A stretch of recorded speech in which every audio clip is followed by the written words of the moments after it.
Topic is कि आप किसी भी फंक्शन से या किसी भी कंस्ट्रक्टर से क्या किसी ऑब्जेक्ट को रिटर्न करवा सकते हो।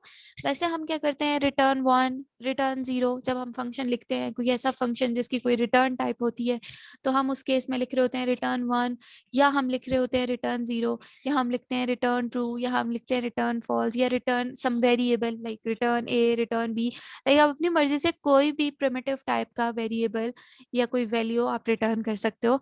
Now my question is, can we return an object from a function? क्या हम किसी फंक्शन से ऑब्जेक्ट को रिटर्न कर सकते हैं? तो absolutely yes, we can return an object from a function. और जो भी ऑब्जेक्ट हम रिटर्न करेंगे वो हम कॉल कैसे करेंगे ये भी आपको देखना होगा। तो यहाँ पर एक छोटी सी एग्जांपल हुई भी है, इसी को पहले देखते हैं और फिर हम इसकी मजीद डिटेल्स में जाएंगे। तो एग्जांपल के अंदर एक टेस्ट क्लास है। सो क्लास का नाम क्या है यहाँ पर, अगेन टेस्ट। उसके अंदर एक वेरिएबल है जिसका नाम है ए, जिसकी टाइप है इंट। उसके अंदर एक कंस्ट्रक्टर है जिसका नाम है अगेन टेस्ट, क्योंकि कंस्ट्रक्टर का नाम हमेशा क्लास नेम की जैसा होता है। सो टेस्ट क्लास के अंदर एक वेरिएबल पास हो रहा है that is of the type of integer, लेकिन उसका नेम क्या है, आई। अब आप ब्रैकेट्स में देखिए तो उसके अंदर आप सिंपली क्या कर रहे हो, a इक्वल्स टू आई, क्योंकि कंस्ट्रक्टर के अंदर हम वेरिएबल्स को हमेशा इनिशियलाइज करने के लिए यूज करते हैं। तो आपने जो भी वेरिएबल उस क्लास के अंदर डिक्लेयर किए होंगे उन सबको आप इनिशियलाइज करोगे उस क्लास के कंस्ट्रक्टर के अंदर, right. So what you are doing here is कि आप क्या कर रहे हो कि कंस्ट्रक्टर के अंदर वेरिएबल को इनिशियलाइज कर रहे हो। उसके बाद अगर आप देखें तो उसके अंदर एक और टेस्ट क्लास है, सॉरी टेस्ट टाइप मीन्स के एक फंक्शन है जिसकी रिटर्न टाइप टेस्ट है और उस फंक्शन का नाम भी टेस्ट है। Please understand clearly the difference between this statement and this statement. Actually this is not a constructor. जब आपने टेस्ट देखा ना स्टार्ट में, तो आपके माइंड में आया होगा वाई भाई ये टेस्ट है, तो टेस्ट के साथ अकेला टेस्ट है, ये क्या चीज हो जाए, will it be an error, और is it the name of some constructor, और is it the name of some function. तो आप थोड़ा सा और जब करो तो आपको पता चल जाएगा यहाँ पर दो टेस्ट हैं। जो फर्स्ट टेस्ट है ये स्पेसिफाई कर रहा है कि फंक्शन की रिटर्न जो टाइप है वो क्या है, टेस्ट है। इसी को अगर मैं बदल दूं यहाँ पर, इसको मैं वॉइड कर दूं, तो इट मीन्स के फंक्शन है जिसका नाम टेस्ट है लेकिन उसकी रिटर्न टाइप क्या है, वॉइड है। What if I replace it with this, test को मैंने लिख दिया टेस्ट ही, तो अब ये क्या हुआ, एक फंक्शन है जिसका नाम है टेस्ट और इसकी रिटर्न टाइप है टेस्ट। इट मीन्स के रिटर्न टाइप टेस्ट का मतलब ये हुआ ये एक ऑब्जेक्ट रिटर्न करेगा और ऑब्जेक्ट का क्लास नेम क्या होगा, टेस्ट होगा। अच्छा, इस फंक्शन के अंदर मैंने कुछ भी नहीं लिखा, ये सिर्फ आपको सिंटैक्स समझाने के लिए था कि टेस्ट ऐसा टेस्ट है कि जो एक्चुअली एक नेम है क्लास का और वो एक ऑब्जेक्ट रिटर्न कर रहा है, और ऑब्जेक्ट रिटर्न करेगा तो कौन सी रिटर्न करेगा, टेस्ट टाइप की ऑब्जेक्ट रिटर्न करेगा। अब एक्चुअल जो काम हो रहा है जहां पर ऑब्जेक्ट वाकई में रिटर्न हो रही है, तो वो इस स्टेटमेंट के अंदर हो रही है। यहाँ पर एक फंक्शन है जिसका नाम है int by 10। int by 10 means actually is a function जिसके अंदर हम हर दफा a की वैल्यू के अंदर 10 को इंक्रीमेंट करते जाएंगे। a की वैल्यू को आप क्या करोगे, इंक्रीमेंट करोगे, यानी 10 हर दफा उसमें ऐड करोगे।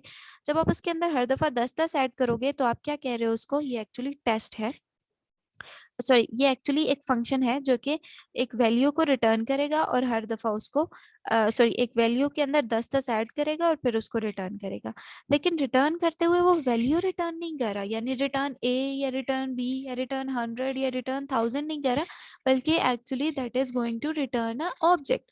और ऑब्जेक्ट को वो रिटर्न कैसे करेगा, उस मकसद के लिए देखें इसने फंक्शन के अंदर एक नया ऑब्जेक्ट क्रिएट किया है। Please understand it clearly. चूंकि इसने एक ऑब्जेक्ट को रिटर्न करना था तो ऑब्वियसली वो ऑब्जेक्ट कहीं ना कहीं क्रिएट होना था जिसको ये रिटर्न करेगा।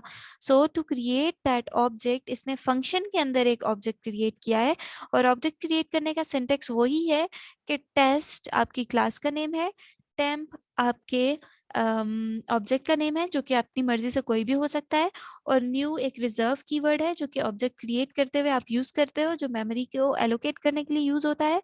और टेस्ट एक्चुअली यहाँ पर दोबारा से आपके कंस्ट्रक्टर का नेम है और इसके अंदर आप क्या पास कर रहे हो, a प्लस 10, यानी कि a की जो भी वैल्यू होगी हर दफा उसमें 10 हो ऐड होता जाएगा। और फाइनली आप क्या कर रहे हो, रिटर्न टेम्प कर रहे हो, जिसका मतलब ये हुआ कि आप टेम्प एक ऑब्जेक्ट है, तो एक फंक्शन के थ्रू ऑब्जेक्ट को रिटर्न कर रहे हो, लेकिन देखना ये आप इस फंक्शन को कॉल कैसे करते हो।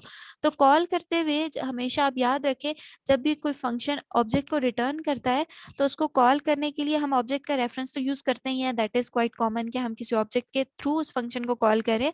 लेकिन ये चीज आप अपने माइंड में रखें कि उसका जो रिजल्ट है ना, वो किसी इंट ए इंट बी में स्टोर होने के बजाय एक ऐसे वेरिएबल में स्टोर होगा जिसकी डाटा टाइप अगेन टेस्ट होगी, और वो एक ऑब्जेक्ट होगा। ठीक है, एक ऐसे वेरिएबल के अंदर स्टोर होगा जिसकी टाइप टेस्ट होगी, और वो अगेन एक ऑब्जेक्ट होगा। So just note this line, just focus on this line. इस लाइन में क्या हो रहा है, आप ऑब्जेक्ट को के थ्रू इस फंक्शन को कॉल कर रहे हो, ये तो कॉमन है। हम हमेशा किसी भी क्लास के अंदर आप फंक्शन को कॉल करना हो तो उसके ऑब्जेक्ट के रेफरेंस से कॉल करते हैं, यानी उस ऑब्जेक्ट का नेम डॉट फंक्शन का नेम आप कॉल करते हो। ये चीज यहाँ तक क्वाइट क्लियर है।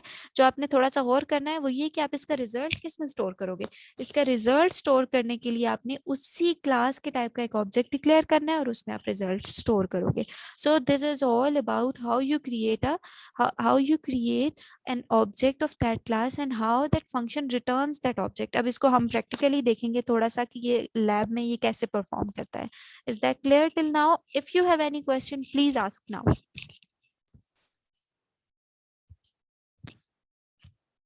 Please ask your questions if you have any. Ma'am इधर तो वेरिएबल बना हुआ है टेस्ट OB2 का, टेस्ट OB2 ऑब्जेक्ट तो नहीं बना हुआ। बिल्कुल, टेस्ट OB2 एक वेरिएबल बना हुआ है, लेकिन वेरिएबल आप देखें वो किस टाइप का बना हुआ है, वो टेस्ट टाइप का वेरिएबल बना हुआ है। ठीक है, उसके पीछे इंट